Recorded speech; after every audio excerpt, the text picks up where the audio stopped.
नमस्कार, news one India देख रहे हैं। यहाँ पर मैं हूं आपके साथ प्रभा जोशी। पीएम आवास पर संभावित मंत्रियों के साथ बैठक जारी है। पीएम आवास पर संभावित मंत्रियों से नरेंद्र मोदी की चाय पर चर्चा जारी है। जी हां, शपथ से पहले संभावित मंत्रियों के साथ मोदी की ये मुलाकात है। तो पीएम आवास पर संभावित मंत्रियों की बैठक जारी है। आपको बताते चले कि तमाम जो संभावित मंत्री है वो इस वक्त पीएम आवास पर मौजूद है। चाय पार्टी का आयोजन किया गया है, चाय पर चर्चा की जा रही है और संभावित मंत्रियों से नरेंद्र मोदी की चाय पर चर्चा इस वक्त जारी है। शपथ से पहले संभावित मंत्रियों के साथ पीएम मोदी की ये मुलाकात है। तो आज शपथ ग्रहण समारोह होने जा रहा है। मोदी सरकार 3.0 बनने जा रही है। लगभग 7:15 बजे नरेंद्र मोदी तीसरी बार प्रधानमंत्री पद की शपथ लेंगे और मोदी के साथ उनके कुछ मंत्री भी आज शपथ लेंगे। जी हां, आपको बताते चले कि शपथ ग्रहण से पहले ही नई सरकार के मंत्रिमंडल का गठन भी होना है और सुबह से ही एनडीए के संभावित मंत्रियों के नामों की चर्चा लगातार तेज होती हुई नजर आ रही है। तो कई ऐसे संभावित मंत्री हैं जो इस वक्त पीएम आवास पर मौजूद है। चाय पर चर्चा की जा रही है। तो संभावित मंत्रियों से नरेंद्र मोदी की चाय पर चर्चा लगातार जारी है। शपथ से पहले संभावित मंत्रियों से मोदी की ये मुलाकात है।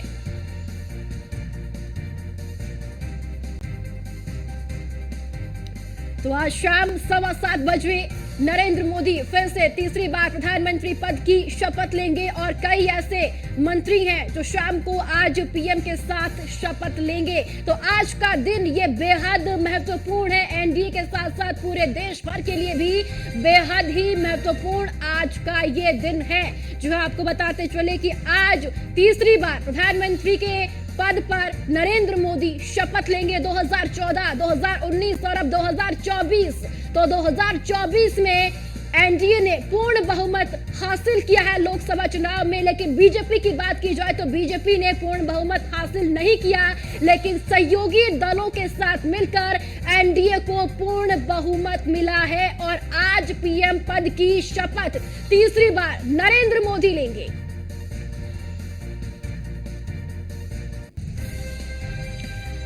और चलिए ज्यादा जानकारी के साथ Hemant Kewalia assistant editor news room से हमारे साथ जुड़ चुके हैं। हेमंत जी, चाय पर चर्चा जारी है, संभावित मंत्री पीएम आवास पर मौजूद है, कई ऐसे नाम हैं जो बड़े नेता हैं, फिलहाल वो इस चाय की चर्चा पर नहीं पहुंचे हैं। क्या संदेश, क्या मैसेज चाय की चर्चा के साथ साथ दिया जा रहा है एनडीए की ओर से? बिल्कुल प्रभा, क्योंकि इस बार जो मंत्रिमंडल है वो थोड़ा सा अलग होगा, इसमें कोई दो राय नहीं है। क्योंकि लगातार हम जब चर्चा कर रहे थे तो इस बात की चर्चा हो रही थी कि 2019 और 2014 वाली स्थिति 2024 में नहीं है। जाहिर सी बात है कि इस बार के नतीजे अलग आए हैं और नतीजे अलग आने के बाद स्थिति ऐसी है कि इस बार मंत्रिमंडल में भी कई ऐसे चेहरे देखने को मिलेंगे जिसको लेकर शायद कभी मंथन नहीं हो रहा था। लेकिन इस बार ऐसी स्थिति हो गई कि बीजेपी जो है वो संख्या पूरी जुटा नहीं पाई। यही वजह है कि पूर्ण बहुमत के साथ उनके पास मैंडेट नहीं है। गठबंधन का सहारा है, एनडीए के साथ सहयोगियों को, तमाम सहयोगियों को मौका दिया जाएगा, इसमें कोई दो राय नहीं। लेकिन उत्तर प्रदेश का अगर हम जिक्र करते हैं तो कई नाम जो निकलकर सामने आए हैं वो बहुत महत्वपूर्ण हो जाते हैं, जिसमें पंकज चौधरी एक नाम है। पंकज चौधरी जो कि महाराजगंज से चुनावी मैदान में ताल ठोकते नजर आए और अमित शाह और देश के प्रधानमंत्री नरेंद्र मोदी के बेहद करीबी, तकरीबन 35,000 वोटों से जो है वो उन्होंने जीत हासिल की। उनको एक बार यहाँ पर यह स्थिति है जो अभी संभावना निकलकर सामने आ रही है कि उनको मौका मिल सकता है। सहयोगियों की अगर हम बात करते हैं, क्योंकि सहयोगियों पर ज्यादा फोकस है, आरएलडी की बात कर ली जाए या फिर अनुप्रिया पटेल का जिक्र कर लिया जाए, क्योंकि वो एक ही सीट उन्होंने जीती। आरएलडी का 100% स्ट्राइक रेट है, दोनों की दोनों सीटें उन्होंने जीती हैं, तो उनको वहां पर एक जगह जरूर मिल सकती है मंत्रिमंडल में और अनुप्रिया पटेल को जगह मिल सकती है मंत्रिमंडल में। अभी कुछ देर पहले हमने एक जानकारी अपने दर्शकों तक दरअसल पहुंचाई थी, जिसमें अनुराग ठाकुर का नाम भी निकलकर सामने आ रहा था कि उनके पास फोन नहीं पहुंचा है। गजेंद्र सिंह शेखावत का नाम निकलकर सामने आ रहा था कि उनके पास भी फोन नहीं पहुंचा है। अगर राजस्थान की बात करते हैं तो वहां पर कई ऐसे नाम नाम है जिसको लेकर अभी भी मंथन जो है अर्जुन मेघवाल, क्योंकि पहले कैबिनेट में भी वो थे, एक बार फिर से उन पर मौका जो है उनको दिया जाएगा मंत्रिमंडल के, क्योंकि क्योंकि हम सीसीएस का अगर जिक्र करते हैं प्रभा, तो उसमें बहुत महत्वपूर्ण हो जाता है कि इन 4 जो मंत्रालय हैं वो किसी और को नहीं दिए जा सकते, यानी कि सहयोगियों पर इस पर एतबार नहीं किया जा सकता, भरोसा नहीं किया जा सकता। यही वजह है कि अमित शाह हो, राजनाथ सिंह उत्तर प्रदेश से आते हैं, राजनाथ सिंह हो, या फिर उसके साथ साथ वित्त मंत्रालय का जिक्र कर लिया जाए या फिर विदेश मंत्रालय का जिक्र कर लिया जाए, ये अपने पास कमोवेश रखा जाएगा, इतना समझ में आ रहा है। लेकिन उत्तर प्रदेश में कई बड़े बदलाव इस बार इस वजह से भी हैं क्योंकि उत्तर प्रदेश की स्थिति इस बार वैसी नहीं है जैसी 2014 में थी, जैसी 2019 में थी। 2014 और 2019 में 9 मंत्रियों को मौका दरअसल दिया गया, लेकिन इस बार ऐसा नजर नहीं आता है। कमोवेश अब ये स्थिति है कि 4 से 5 नाम हो सकते हैं कि निकलकर सामने आए, जिसमें जितेंद्र प्रसाद, पंकज चौधरी का जिक्र मैंने किया, अनुप्रिया पटेल का जिक्र मैंने किया, और ऐसे राजनाथ सिंह, क्योंकि वो तो सीसीएस में है ही। तो ये जो नाम है वो उत्तर प्रदेश से कम दिखाई दे रहे हैं। लेकिन इन सब के बीच बिहार की बात कर लें या फिर अगर हम बात करते हैं टीडीपी के कई चेहरे जो हैं वहां पर देखने को मिल सकते हैं, और इसको लेकर ये स्थिति भी कल से ही देखने को मिल रही थी कि कई ऐसे सांसद होंगे, कई ऐसी पार्टियां हैं जो बार्गेनिंग करने में जुटी हुई हैं, और यही वजह है कि उनके लिए कहीं ना कहीं अच्छे मंत्रालय उनको मिलने चाहिए, उनके मन मुताबिक मंत्रालय होना चाहिए। लेकिन फिलहाल जो स्थिति है, अभी तक जो तस्वीर क्लियर हुई है उसमें कौन कौन आवास पर पहुंचा है, चाय पर जिनको बुलाया गया था उसमें सर्बानंद सोनोवाल पीएम आवास पहुंच चुके हैं, बीएल वर्मा पहुंच चुके हैं, अमित शाह, क्योंकि अमित शाह को लेकर भी अटकलें थी कि सरकार के सिपाहियों के तौर पर सीसीएस में वो होंगे या फिर नहीं होंगे, वो भी जो है वो सीसीएस में रहेंगे, क्योंकि अमित शाह का एक बड़ा रोल रहा है 2019 में अगर हम बात करें। हालांकि 2024 में तो खैर चाणक्य नीति जो है वो इस बार देखने को नहीं मिली, क्योंकि वो फ्रंट फुट पर आकर संगठन को मजबूत करने के लिए जिम्मेदारी उनके पास नहीं थी, जेपी नड्डा के पास थी। लेकिन 19 और 14 की जो स्थितियां बदली उत्तर प्रदेश के अंदर, तो वो बदली हैं अगर किसी ने, तो वो अमित शाह ही है। यही वजह है कि उस वक्त से लेकर अब तक उनका जो कद है वो लगातार बढ़ता चला गया।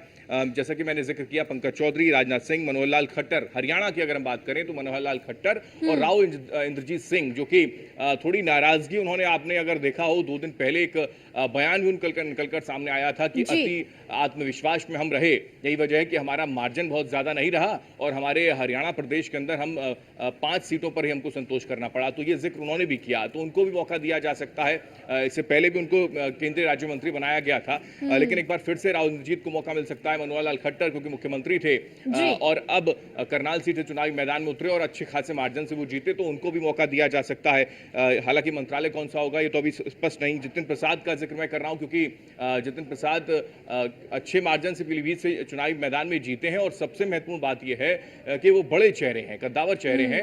और यहाँ अगर संतुलन की बात करें, दलित और ब्राह्मण चेहरे को तरजीह देने की कोशिश होगी, क्योंकि आने वाला वक्त विधानसभा के चुनावों का है, उस पर भी ध्यान देना बड़ा जरूरी है। चाहे हम महाराष्ट्र की बात कर लें, बिहार की बात कर लें, या फिर उत्तर प्रदेश में 2027 का रोड मैप आज से अगर तैयार किया जाएगा तो और मजबूती मिलेगी। यही वजह है कि इन सारे समीकरणों को साधना भी इस मंत्रिमंडल में बड़ा महत्वपूर्ण हो जाता है। यही वजह है कि जितेंद्र प्रसाद हो, पंकज चौधरी हो, या फिर और भी कई चेहरे हैं जिनको लेकर चर्चाएं चल रही।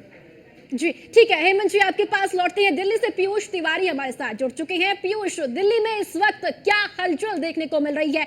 पीएम आवास पर, चाय पर चर्चा हो रही है इस वक्त।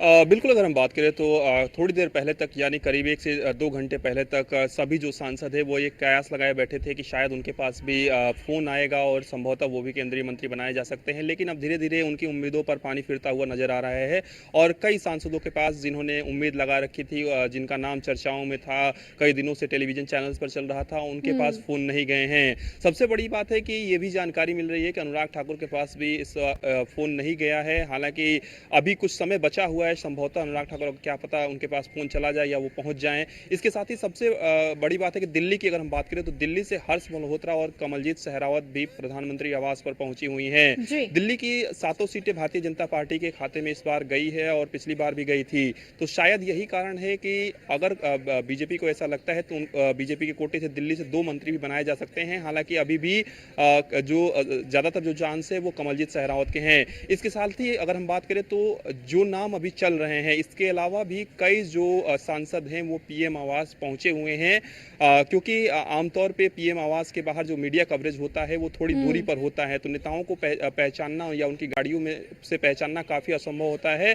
तो कहीं ना कहीं जो नेता अपने घरों से निकले हुए हैं या जिन नेताओं को देखा गया है उनके बारे में चर्चा की जा रही है, लेकिन उत्तर प्रदेश से और भी सांसद जो हैं वो मंत्री बनाए जा सकते हैं। और भी सांसद जो हैं वो कहीं ना कहीं सोर्सेस के हवाले से जानकारी मिल रही है कि प्रधानमंत्री आवास पर पहुंचे हुए हैं, यानी कि उनको भी फोन गया हुआ था। इसके साथ ही सबसे बड़ी बात है कि उत्तर प्रदेश में इस बार बीजेपी की सीटें निश्चित रूप से कम आई है, तो भारतीय जनता पार्टी की इस बार कोशिश रहेगी कि जातिगत जो समीकरण है वो सेट किया जाए और उस हिसाब से कहीं ना कहीं केंद्र में मंत्री उत्तर प्रदेश के कोटे से या यूं कहेंगे बीजेपी के कोटे से बनाया जाए। उत्तराखंड के लिहाज से बात करें तो उत्तराखंड से जो अजय टम्टा हैं वो प्रधानमंत्री आवास पर पहुंचे हुए हैं। इससे पहले तमाम नामों पर चिंतन मंथन हुआ था, तमाम चर्चाएं हुई थी, बैठकें लगातार हुई थी। सबसे बड़ी बात है कि इस बार भारतीय जनता पार्टी ने ज्यादा तो बदलाव नहीं किया है। आपने देखा कि तमाम जो बड़े दिग्गज चेहरे हैं भारतीय जनता पार्टी के, जो ठीक है पीयूष, आपके पास लौटते हैं। हेमंत जी, अगर बात मंत्रिमंडल की करें तो यहाँ पर कई ऐसे बड़े नेता हैं जिन्हें रिपीट किया जा रहा है। अमित शाह, राजनाथ सिंह और जेपी नड्डा को भी अब मंत्रिमंडल में शामिल किया जा रहा है। अगर अमित शाह का जिक्र करते हैं तो 2014 में वो अध्यक्ष रहे और 2019 में उनको मोदी मंत्रिमंडल में शामिल कर दिया गया। लेकिन कई ऐसे नाम हैं जो उम्मीद लगाए हुए बैठे थे कि उन्हें मंत्रिमंडल में शामिल किया जा सकता है, लेकिन उनको अब निराशा हाथ लग रही है क्योंकि फोन नहीं आया है पीएम आवास से।